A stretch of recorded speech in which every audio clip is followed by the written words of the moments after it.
राधे। आइए आज 56वें अध्याय में प्रवेश करते हैं। भगवान श्री कृष्ण का प्रथम विवाह रुक्मिणी से हुआ और उनसे प्रद्युम्न जो काम के अवतार थे उनकी कथा हमने सुनी। अब दूसरे और तीसरे विवाह की चर्चा करते हैं। द्वारका में एक सत्राजित नाम का व्यक्ति था। वो सूर्य के बड़ा भक्त था और एक बार सूर्य की उपासना करते करते भगवान सूर्य ने उन्हें स्यमंतक नाम का मणि दिया। जब स्यमंतक मणि को धारण करके सत्राजित द्वारका में आ रहे थे तो द्वारका वासियों ने सोचा कि भाई ये तो सूर्य भगवान श्री कृष्ण से मिलने के लिए आ रहे हैं। तो सशंसु सूर्य संकिता, भाई ये तो सूर्य ही भगवान श्री कृष्ण से मिलने के लिए आ रहे हैं। भगवान ने हंसते हुए कहा नहीं, ये सूर्य नहीं है, सत्राजित है और सूर्य का दिया हुआ मणि जिसको सूर्यकांत मणि कहते हैं, तो वो सूर्यकांत मणि पहनकर आ रहे। तो सत्राजित अपने घर में गए और मणि को स्थापित किया और अपने मंदिर में स्थापित किया।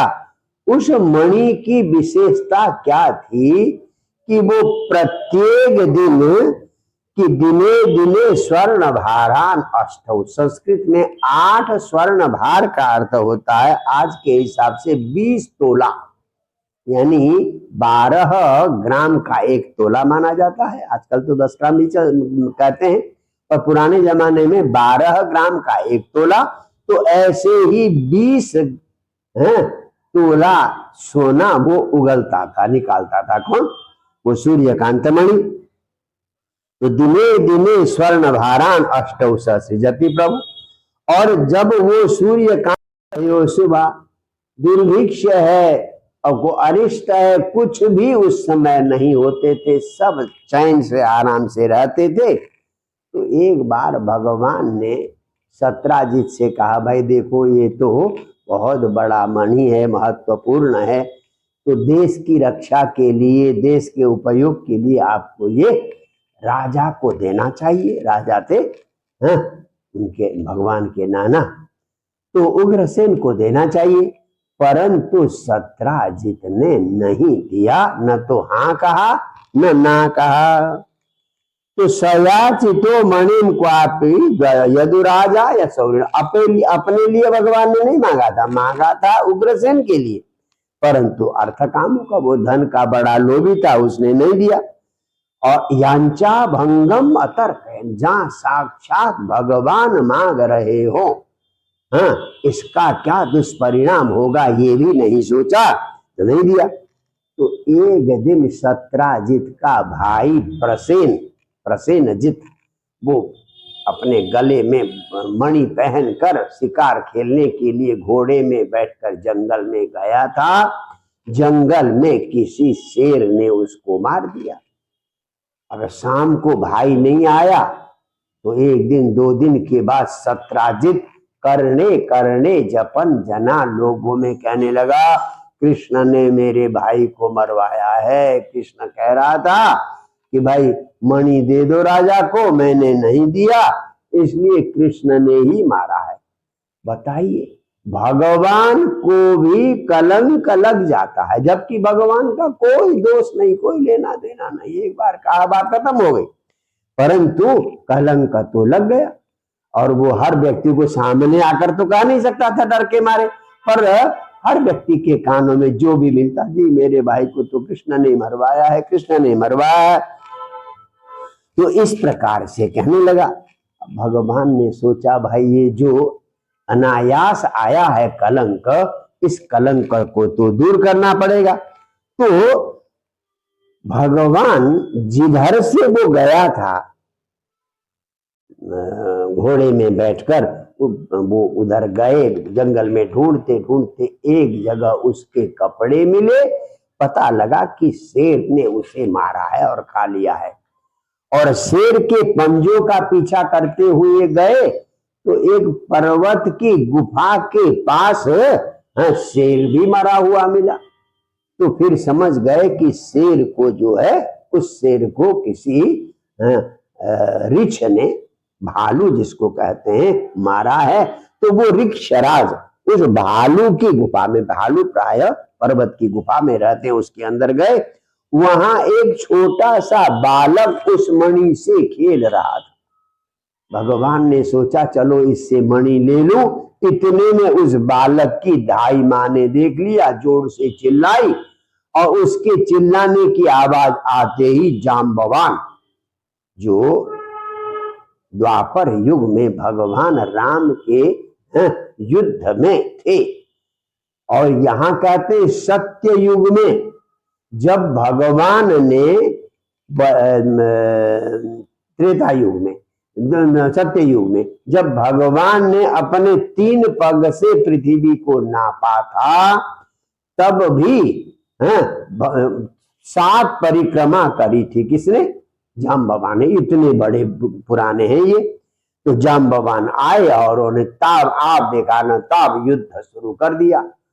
अब भक्त और भगवान का आपस में युद्ध होता है। अभी भक्त को पता नहीं कि ये स्वयं भगवान श्री राम है, तो युद्ध होता है। अब यहाँ तो मुक्के और घूसों का युद्ध होगा, कोई हथियार तो नहीं होगा। 28 दिन तक बिना रुके युद्ध हुआ, 28 दिन और 28 रात। इधर भगवान के जो द्वारका वासी थे, 12 दिन तक तो भगवान की प्रतीक्षा की। 12 दिन के बाद सोचा कि भाई अब तो लगता है कि भगवान श्री कृष्ण वहीं खत्म हो गए हैं। तो वहां से वो द्वारका लौट गए। द्वारका में जाकर भगवान के पिता वसुदेव और देवकी ने एक भगवती का यज्ञ अनुष्ठान किया कि हमारा बालक, हमारा कृष्ण सकुशल वापस आ जाए। तो यज्ञ किया। तो इस प्रकार से यज्ञ संपन्न हुआ। तो करते करते 28 दिन बीत गए। 28 दिन में हाथ पैर सारे थक गए बुरी तरह से भगवान के प्रहार से। अब उसको होश आया जाम्बवान को, भाई ये कोई मनुष्य नहीं हो सकता, मनुष्य मेरी ऐसी दुर्गति नहीं कर सकता। तो कृष्ण मुष्टि विनिष्पात निष्पिष्टांगो रुबंधन, एकदम हाथ पैर ढीले पड़ गए। मार खाते खाते समझ गए और हाथ जोड़कर कहा, प्रभु आप और कोई नहीं, मेरे उपास्य देव भगवान श्री राम ही हैं। जाने त्वाम सर्वभूतानां प्राण ओजो बहु सौ बलम, सारे प्राणियों के अंदर जो प्राण बल है, देह बल है, मनोबल है, सारा बल आप ही है, आप ही हैं। आप साक्षात भगवान श्री राम है, मैं समझ गया हूं। इति विज्ञात विज्ञान ऋक्ष राजा नमच्युत, जब सब पहचान गए ऋक्षराज जाम्बवान ने, तो भगवान ने भी कहा, भाई देखो ऐसे ऐसे मुझे जो है कलंक लग गया था, इस कलंक को दूर करने के लिए मैं ले आया हूं और ये मणि लाकर उसको दे दूंगा, तो लोगों में जो मेरा कलंक है वो दूर हो जाएगा। मणि है तो यह प्राप्त वयम वृक्ष पते बिलम, केवल मणि के लिए आया हूं। तो क्योंकि मिथ्या अभिशाकम, व्यर्थ का कलंक लगा हुआ है, तो अब जाम्बवान ने अपनी बेटी जाम्बवती भी दे दी और मणि भी दिया। तो भगवान का दूसरा विवाह हुआ ऋक्षराज जाम्बवान की पुत्री जाम्बवती से। अब आए 28वें दिन में आकर सबको सभागार में बुलाया और सबके सामने मणि वापस कर दी सत्राजित को। अब सत्राजित बेचारा सबको कहता था कृष्ण ने मारा, कृष्ण ने मारा, सारी पोल खुल गई। तो इस प्रकार से अग्निम चाख्याय, कैसे कैसे ये मणि मिली है, क्या हुआ, सारा बताया, भगवान ने बता दिया। तो अब सत्राजित को बड़ी समस्या होने लगी, बदनामी तो कर ली, अब तो सारी बदनामी जो है धुल गई। और बदमाशी किसकी होगी? बिना जाने पहचाने मैंने कृष्ण को बदनाम करने का प्रयास किया। अब भाई कृष्ण को कैसे प्रसन्न किया जाए? तो फिर उसने कहा कि चलो मैं अपनी बेटी भी दे देता हूं और मणि भी दे देता हूं। तो दास्ये दुहितरम तस्मै श्री रत्नम रत्नमेव च।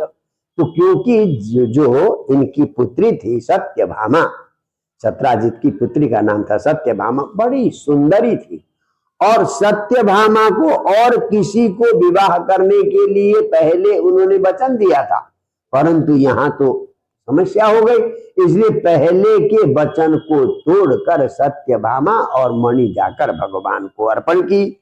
उपाय तो मणि च स्वयं उद्यम्य कृष्णायोपजहाज। तो वो मणि भी, सूर्यकांत मणि भी और सत्यभामा दोनों जाकर आपने दिया। भगवान ने कहा चलो सत्यभामा से मैं विवाह कर लेता हूं, पर मणि मुझे नहीं चाहिए। मणि भगवान ने वापस कर दिया है, क्योंकि ये सत्यभामा बहुवीर याचिता, बहुत सारे लोगों ने इनसे विवाह करना चाहा था, बड़ी सुंदरी थी, बड़ी बुद्धिमती थी। तो भगवान ने इस प्रकार से कि आप सूर्य के भक्त हैं, आपके पास ही अपना मणि रखो, आपकी कन्या से मैं विवाह कर लेता हूं। तो ये भगवान ने अनायास आए हुए अपने कलंक को इस प्रकार दूर किया। आजकल के नेताओं को, आजकल के बड़े लोगों को भी इस प्रकार विचार करना चाहिए। यदि हमारे जीवन में कलंक, बेशक वो गलत है, आपने ऐसा कुकर्म नहीं किया, फिर भी कलंक लग गया, तो उस कलंक को धोने का प्रयास करना चाहिए। और अगर वास्तविक कलंक है, वास्तविक हमारे आचरण में दुराचार है, अगर हम इस प्रकार के नहीं है, तो फिर हमें सामाजिक जीवन जीने का अधिकार नहीं है। तो कलंक को भरसक दूर करना चाहिए। आप अगर निष्कलंक हैं, अगर सकलंक हैं, तो फिर आपको समाज का नेता, समाज का बड़ा और कहा नहीं जा सकता, क्योंकि जो बड़ा होता है उसकी सब लोग नकल करते हैं। इसलिए बड़े व्यक्ति को बड़ा सावधान होना पड़ता है। देखिए ना, भगवान श्री राम ने केवल मिथ्या कलंक के कारण भगवती सीता का परित्याग किया। तो बड़े लोगों को, राजा को, महापुरुषों को, संतों को कलंक से बचने का प्रयास करना चाहिए। जय जय श्री राधे।